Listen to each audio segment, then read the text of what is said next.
Thumbnails like these get millions of views, and with ChatGPT, you can make them too, just like MrBeast. In this video, I'm going to show you how to create a thumbnail exactly like his. So in the first part of the video, we're going to make a thumbnail like MrBeast, and here's how I'm doing it. This is the original thumbnail, and this is the new face that I want to use. I uploaded them to ChatGPT and then I gave it a really simple prompt. Generate a thumbnail with the new face.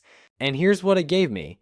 It looked good and used the exact face, but the expression didn't quite match the mood. I gave it another prompt to make it look scared or exhausted, something that fits the trapped in a bunker vibe. And this is what I got. Way better. And the crazy part, I didn't even use a detailed prompt. Even with something simple, you can get thumbnails that look good.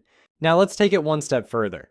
This time I'm using a MrBeast thumbnail that has 3 people in it. And I've got 3 different faces I want to swap in, which I actually generated using ChatGPT as well. I uploaded the thumbnail along with 3 different faces and gave ChatGPT this prompt. Make a thumbnail like MrBeast and swap the faces. The first result was actually pretty solid. 2 of the faces looked great, but the one on the left wasn't quite right. So I used ChatGPT's image editor. I selected just that face using the brush tool, re-uploaded the correct one, and gave it this prompt. Make his face and hair look like the picture I uploaded.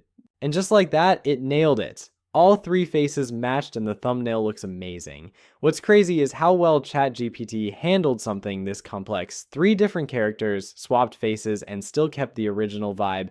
No Photoshop, no layers, just prompts. That's seriously impressive. If this helped you out, drop a like and subscribe. Thanks for watching, and I'll see you in the next one.